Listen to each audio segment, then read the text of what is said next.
Today we're going to go through 5 of my favorite ground covers. I got them all laid out here behind me, and I'm mostly going to be doing some B-roll footage and talking over that, but I think you'll get a pretty good feel for why these are nice ornamental ground covers. There's a native in here too, if you're into that sort of thing, so stay tuned. Let's talk a little bit about why you might want a ground cover and what a ground cover really is when you get down to it. You can see this right here behind me, this is Physalis virginiana. This is a really tall one. This is a ground cover. It spreads like a ground cover. But as you can see, it gets like 3-4 foot tall. It can even get like 5 foot tall. This is just one that's in the garden, taking up space, and nothing can grow under there. But that's what you're looking for in a ground cover, is something that won't let other things grow, really, and takes over an area. Now what I'm talking about in the video really isn't like lawn replacements. It's more like you have a raised garden bed, or you have something more like a flower bed where you might want something to fill in and kind of keep the weeds out. That's really what you're looking for with some of these ground covers that I'm going to show you in this video. In our number 5 spot, we have ground ivy. This is Glaucoma hederaceae. This is late summer footage, so this is like showing off that kind of nice vining habit that it has. And I'm going to show you some spring footage, which is where it really shines. These are just pictures, actually. But this is when I moved it into the garden. It's got these nice purple flowers. This is when water is most available, so you might want to irrigate this one. It'll stay a lot nicer, and you can see what these big populations look like. At number 4, we have lamb's ear, Stachys byzantina. Nice hairy leaves, makes it very drought tolerant. In late summer, it has these purple flowers, so that makes it really nice looking, very low maintenance. You can see these hairs, that's what makes it super drought tolerant. It's got a nice sweet smell to it. If it goes dry, it's a little fishy, but like you can see, this is a nice alternative to kind of mullein, which is huge. At number 3, we're going to look at some of the mints, the menthas. These are some of my favorite plants, and let me just show you. Now here's a half-decent one. This is Mentha Sueva Leone's pineapple. This is pineapple mint. So this is like the apple mint. It's a variegated one. Stays really short like this. Has that kind of really nice variegated appeal. Like you're going to have something special when you have this one. But this one is a little heavy on the water side, tends to die back towards the end of the summer. So let's look at some that are a little better for ground covers, for spread, and have a little bit more of a herbal appeal to them. Peppermint, Mentha ex piperita peppermint.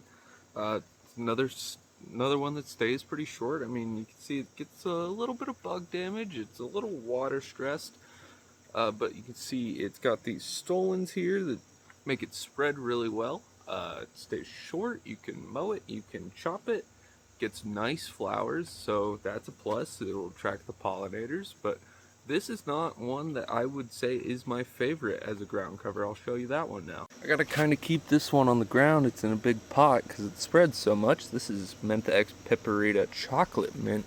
This is my overall favorite. Huge menthol, smells chocolatey, especially towards the end of the fall. This gets really high menthol, smells really good.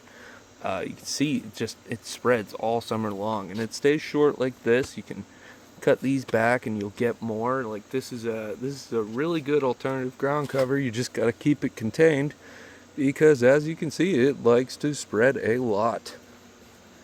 I'll also give an honorable mention to Mentha pelagium.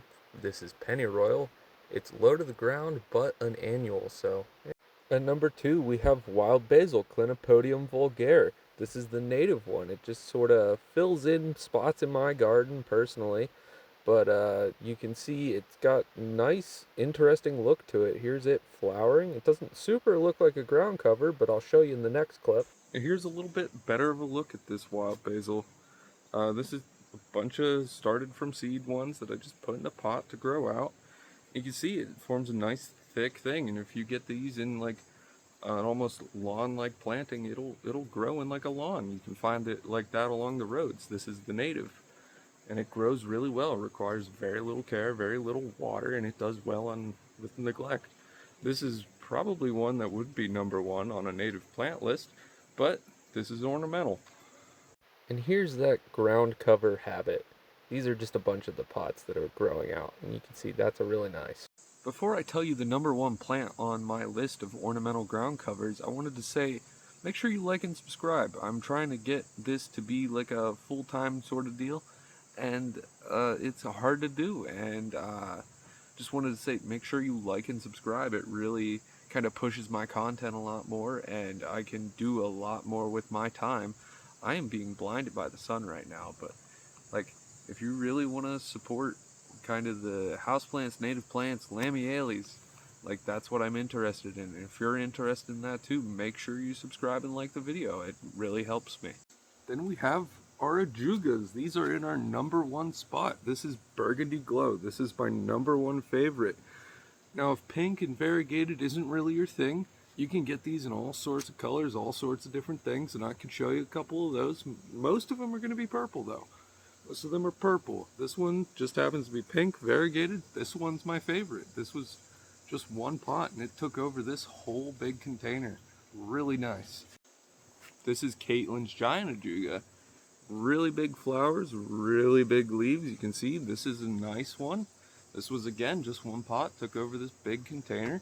I actually have 2 others that I can show you if you're not into this huge thing. Here we have one that I just plucked off the side of the road somewhere. I don't know, it's pretty generic. I've never actually identified it. This one's lasted 3-4 years in just this pot. You see, it takes over. I mean, there was only one left in here, and there it is still.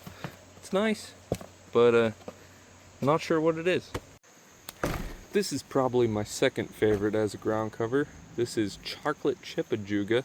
Nice little leaves, stays really low to the ground, forms a mat. This was just 2 or 3 plants that overwintered in a little pot. Really died back, and you see I got a nice patch here, and that's a nice one. So what was your favorite ground cover? Was it the native wild basil? Was it the ajuga like mine? Or, you know, let me know in the comments. I'm trying to kind of figure that out myself. If you have any suggestions for ground covers that might be good to grow, preferably in lamiales. I know I didn't go over any Veronicas, and there's a lot of really nice, pretty Veronicas. Just make sure to let me know what you liked in the comments or what you would like to see, and I'll see if I can get my hands on it, grow it, tell you all about it. Look at the size of this sunflower. It's a mammoth sunflower. It's the first time I ever got him to grow. It's got to be close to 10 foot tall. A little bug up there or something. What is that? A little moth.